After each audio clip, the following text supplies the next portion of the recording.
problema no nosso computador aqui, que ele estava tendo problema para reiniciar, a gente teve que fazer algumas modificações aqui.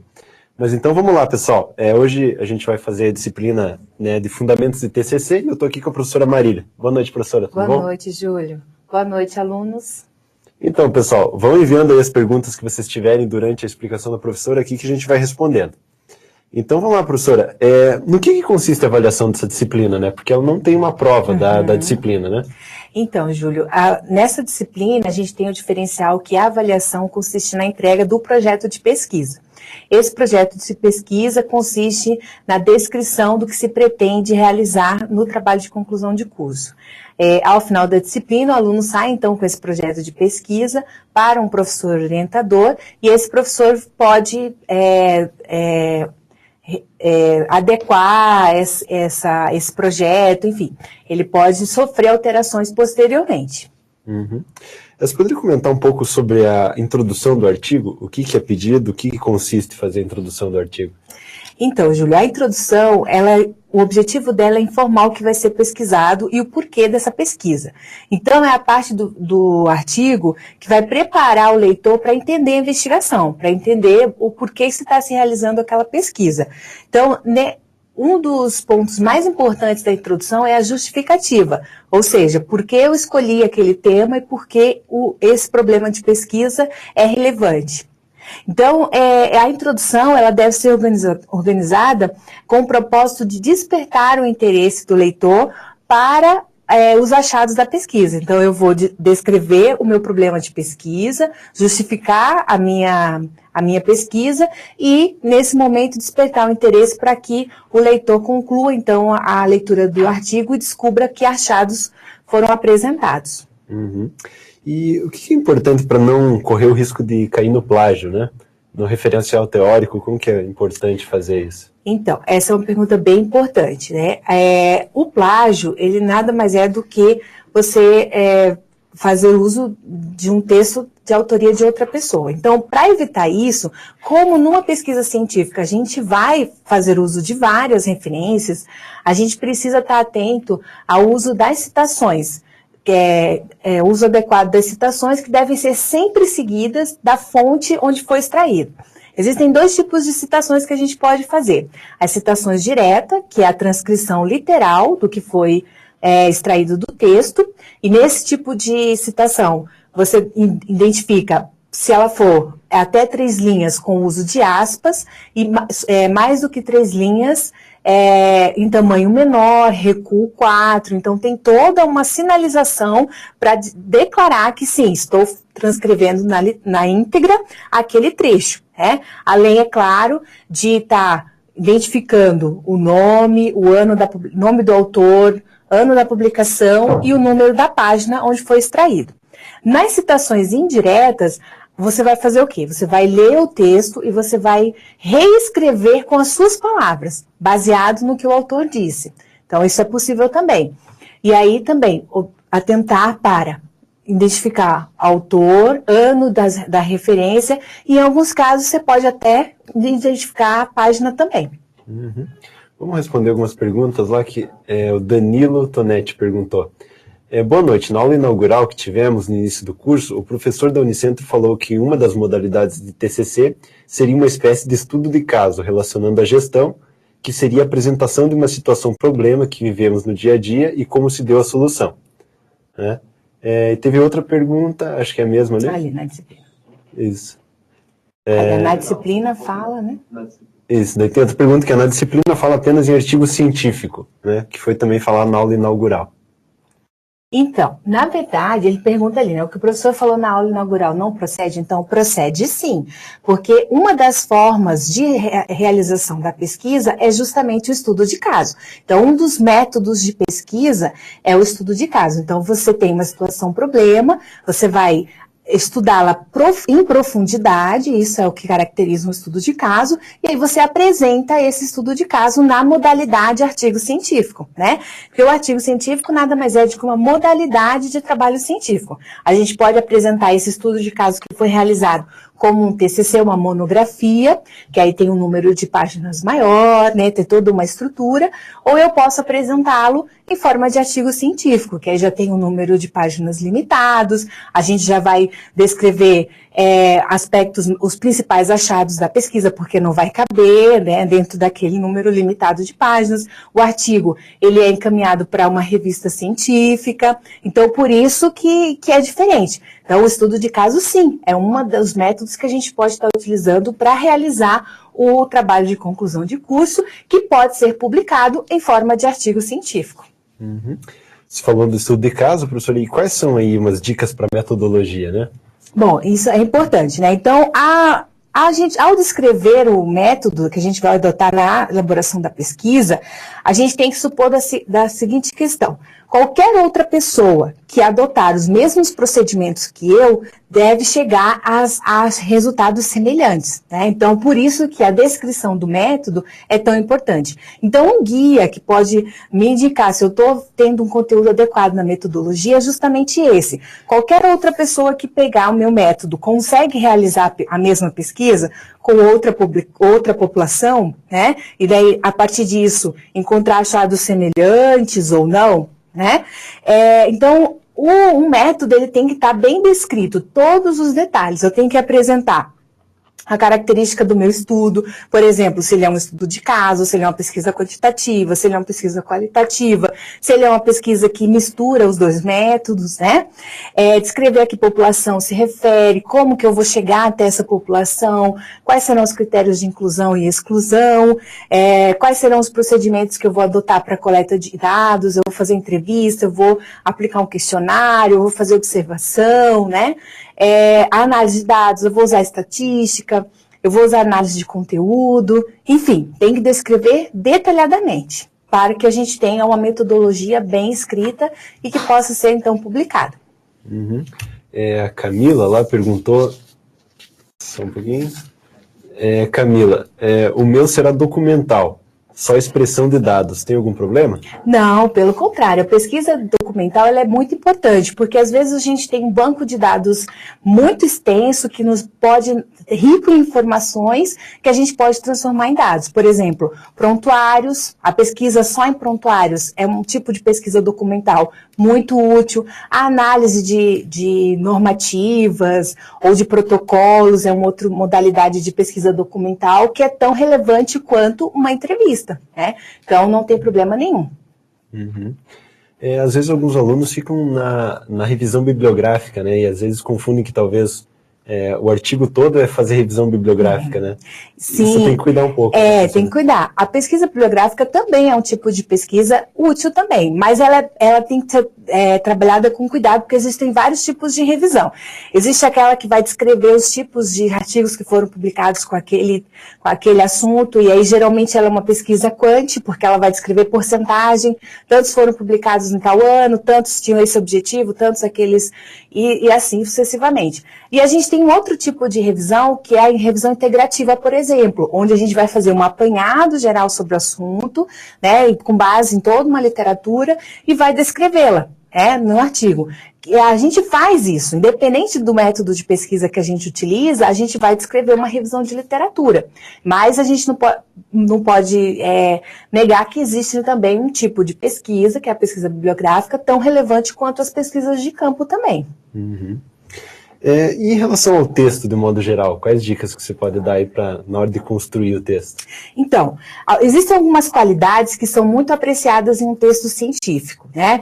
Por exemplo, clareza. É importante a gente escrever um texto que o leitor seja capaz de entender. Então, evitar textos redundantes, textos repetitivos, né? Para que ele possa ter fluidez na leitura. Outra questão é a concisão, né, para que a gente possa evitar textos muito extensos, muito prolixos. Então é importante, como dentro de um tema, a gente tem uma amplitude de aspectos que podem ser explorados. Então, às vezes, a gente tem que priorizar aqueles aspectos que serão mais relevantes para a compreensão do problema de pesquisa e dos achados. A partir daí eu seleciono o que vem no meu texto, senão eu faço uma revisão muito extensa, que aí cansa o leitor e quando eu chego nos resultados eu já não tenho mais, eu não consigo acompanhar. Então a gente precisa pensar nisso.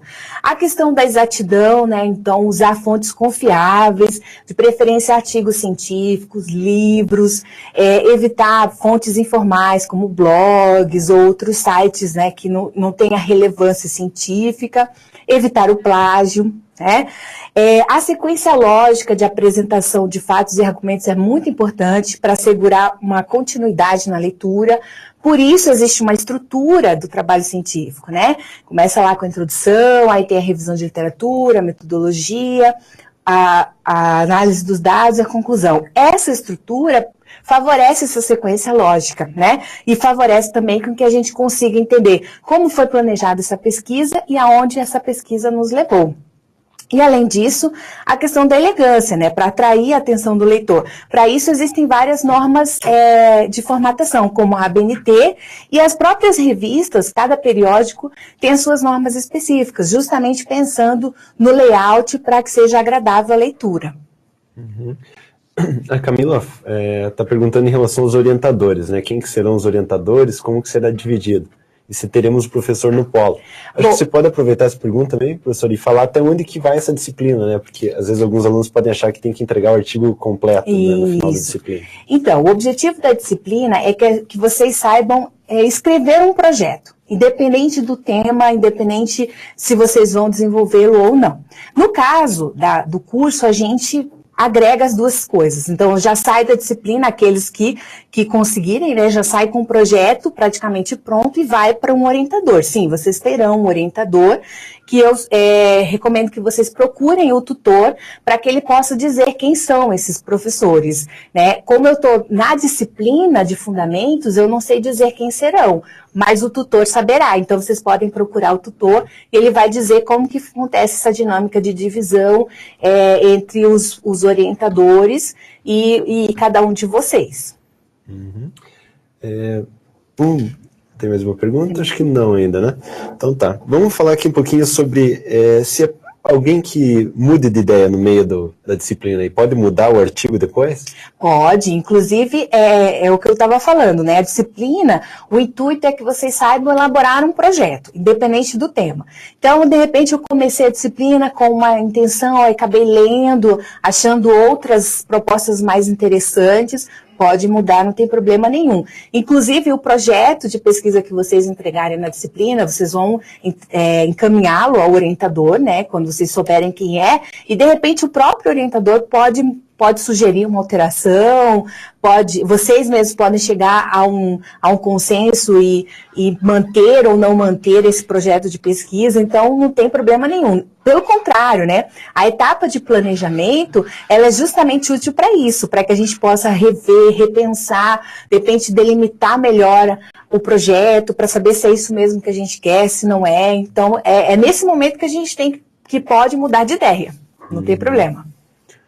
E pode chegar à conclusão, às vezes, que é inviável também, né? Sim, claro, algo né? Algo muito maior do que o tempo com certeza. Né? Isso é importante. A gente pode pensar que que a viabilidade dessa pesquisa não é útil, né, coerente, mas a gente pode também ter projetos muito abrangentes, e aí vem o orientador e mostra que, em função do tempo que a gente tem disponível, do método que a gente escolheu, de repente aquele problema de pesquisa precisa ser melhor delimitado, então isso pode acontecer sim, e é natural desse processo de planejamento. E que tamanho que deve ter esse artigo final? Então, até pensando nisso, né, porque é um assunto que pode estender muito, excederia o tempo, o máximo, né, do tamanho do trabalho. Quanto que deve ter? Então, depende muito das normas. A gente divulgou na disciplina as normas da revista de eletrônica de pós-graduação da Unicentro, e lá delimita o tamanho do artigo, né? Quantas páginas.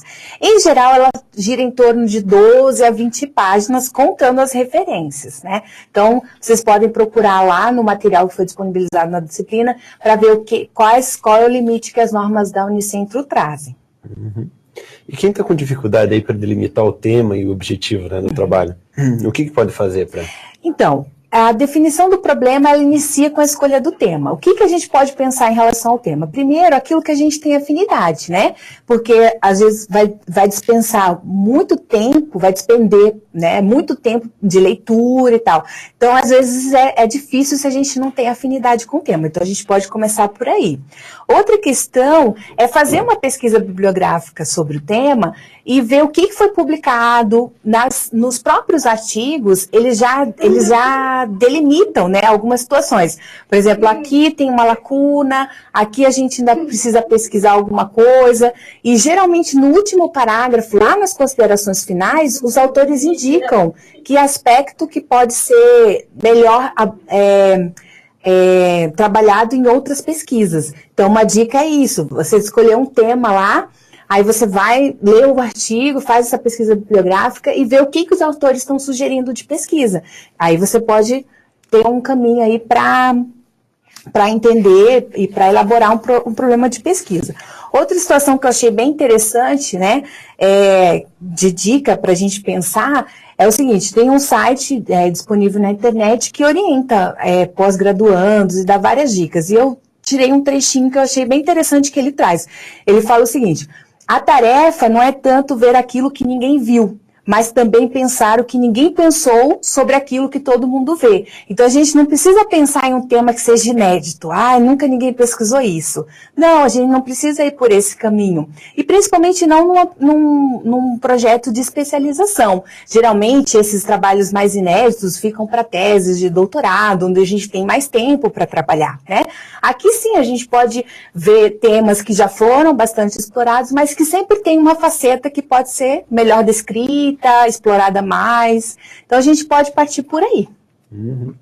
A Camila perguntou: teria possibilidade de prorrogar o prazo de entrega do projeto de pesquisa em uma semana?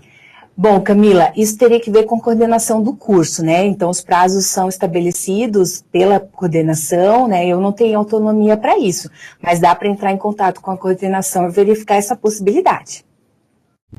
Tem mais uma pergunta lá? Só um pouquinho.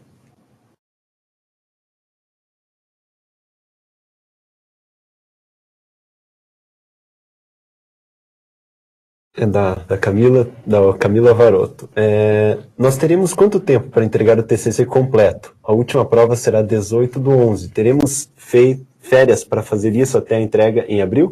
Então, cronograma também, eu peço que vocês entrem em contato com a coordenação do curso, porque eu não tenho acesso a essas datas, né? Então, nem em relação a férias e tal, eu realmente não sei dizer. Vocês podem procurar a coordenação, os próprios tutores provavelmente saberão responder. Mais alguma pergunta, pessoal? Acho que não até, né? Professora, mais alguma coisa que você gostaria de acrescentar aí, antes da gente encerrar? Bom, só dizer que desejar boa sorte, né, a todos os alunos. Espero que a disciplina possa ter contribuído para sanar dúvidas conceituais em relação ao que é um projeto de pesquisa, como escrever, como planejar o projeto, né? Lembrá-los que sim, a gente fica inseguro muitas vezes se aquele tema é relevante, se não é. Por isso a gente tem um orientador que depois vai trocar uma ideia. Vocês podem trocar ideias entre si também, para verificar, né, se o que vocês estão pesquisando de repente não é o mesmo que o colega, e trocar ideias, e pensar assim, que a pesquisa, ela é uma arte que vai exigir bastante da gente, mas que traz frutos muito, muito importantes para nós depois, né? Então, meus votos aí de boa sorte e bom trabalho para todo mundo. Lembrando que se tiverem mais dúvidas aí que surjam depois, né, podem mandar lá no fórum Tira Dúvida, né? Sim. Tem mais uma perguntinha lá da Daniela. Gostaria que esclarecesse sobre a avaliação presencial, fiquei em dúvidas. Bom, Daniela, então nessa disciplina não há avaliação presencial, apenas a entrega do projeto de pesquisa. Então tá bom. Obrigado, professora, pela participação. Obrigada a você, Obrigado, Júlio. pessoal, e bom projeto para todos. Boa noite.